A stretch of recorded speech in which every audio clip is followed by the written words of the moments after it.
让我们以3D 动画来解说组装的步骤。接着组合背板，需要注意对准 USB 电源模组的孔位。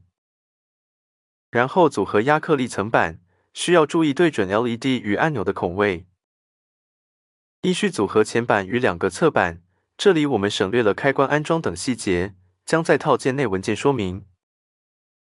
依序组合上盖与亚克力座，并以螺丝和螺帽固定，这里我们也省略了一些细节，将在套件内文件说明。最后将光雕亚克力片小心插入基座，这样就大功告成了。以上就是大致的安装与内部结构展示，我们将有搭配的互动应用程式与线上课程提供详细说明。